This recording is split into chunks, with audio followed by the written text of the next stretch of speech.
Південна Америка 15 мільйонів років тому. Величезний острів-континент, відрізаний від решти світу безкраїм океаном. Понад 50 мільйонів років ця земля розвивалася у повній ізоляції, перетворившись на унікальну еволюційну лабораторію, де природа створювала свої найхимерніші форми.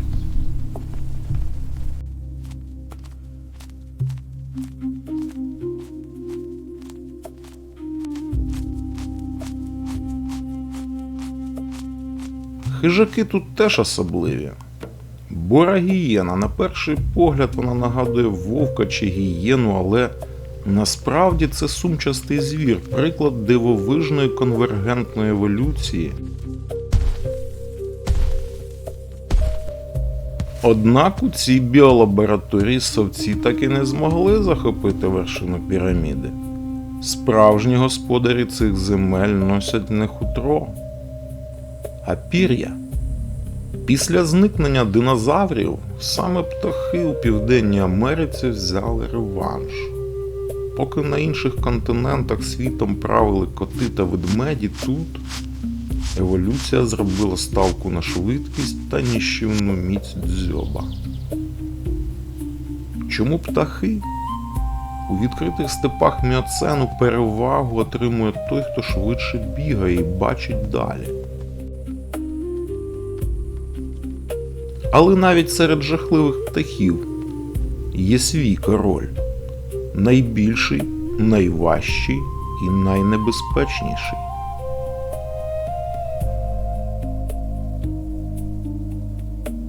Келенкен.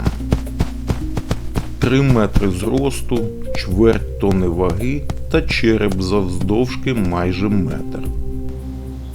Бора гієна розуміє без слів, сперечатися за територію з таким гігантом – смертельна помилка.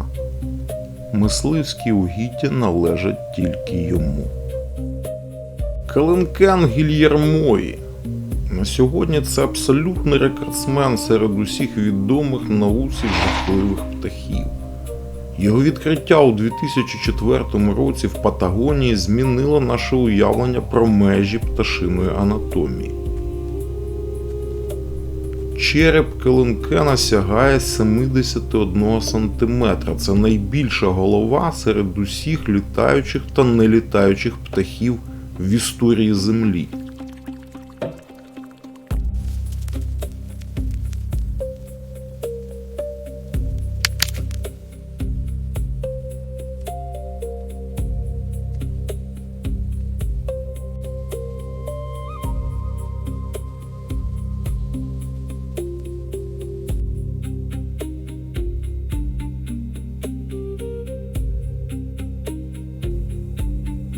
Величезний, загнутий донизу дзьоб працював не як ланцет, а як масивне кайло. Орнітологи та палеоінженери дійшли висновку: Келенкен не просто кусав.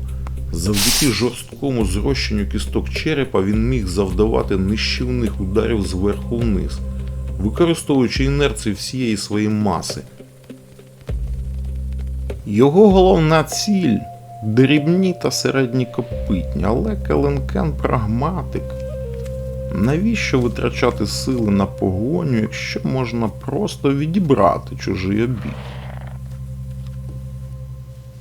Харчовий опортунізм – стратегія переможців.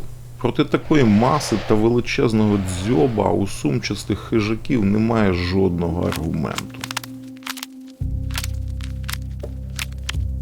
Та не варто думати, що Келенкен тримав у страху абсолютно всіх.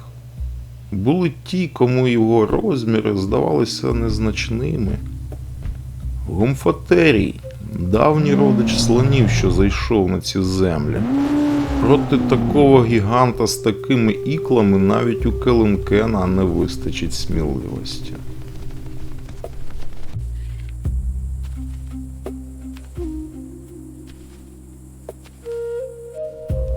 Гліптодони теж ігнорують жахливого птаха. Пробити їх панцир завдання неможливо, і Келенкен просто проходить повз. Броня є броня. Полювати в парі завжди ефективніше. Знайти партнера в безкрайньому степу – запорука виживання виду. Для них цей лінивець гапалопс занадто незручна здобич. Сьогодні їм потрібно щось вагоміше. Тактика Келенкена проста і нещадна. Потужний ривок, зближення і точний удар зверху вниз. Дзьоб працює як кайло. Троща хребет жертвує за лічені секунди.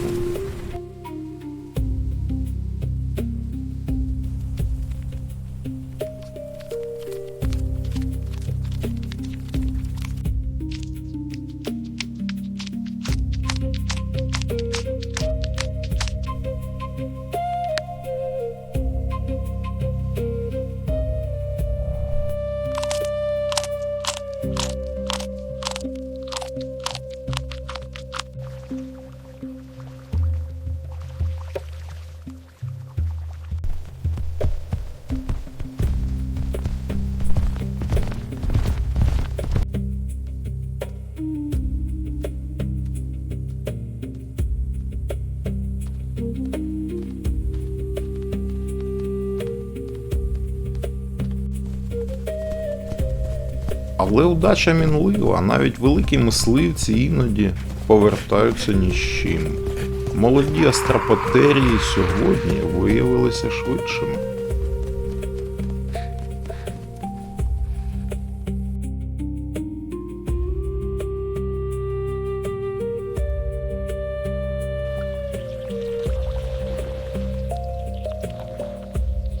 Шлюбні ігри гігантів виглядають незграбно, але в цих жестах суть продовження роду. Умовив! Тепер настав час будувати гніздо.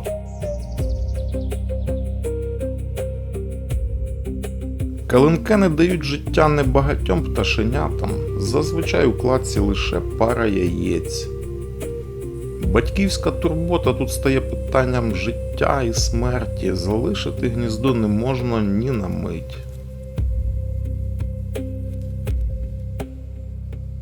Незадони, ці масивні травоїдні не є хижаками, проте вони становлять загрозу.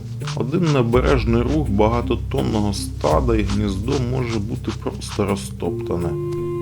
Самці потрібно бути напоготові 24 години на добу. Але природа бере своє. Життя триває.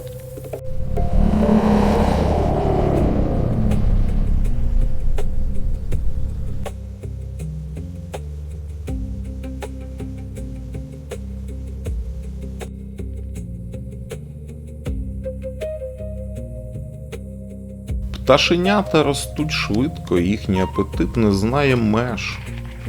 Батькам доводиться полювати вдвічі активніше, здобуваючи все, що рухається, від ящерок до великих гризунів.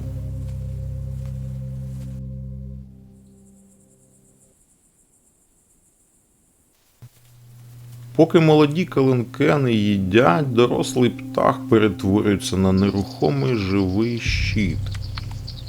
У цьому віці пташенята ще вразливі, і захист батьків їхній єдиний шанс дожити до зрілості. Келенкен не був чудовиськом із нічних жахіть.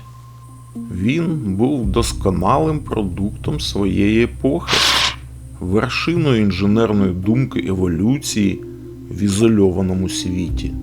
Через мільйони років панамський перешийок з'єднає континенти, з північних земель прийдуть коти з шабельними іклами та ведмеді, принісши з собою нові правила гри.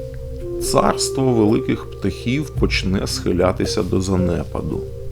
Але це станеться ще не скоро. А поки що мільйони років Південна Америка залишатиметься під владою пернатих тиранів. І головний серед них – Келенкен, господар степів, що не знає рівних.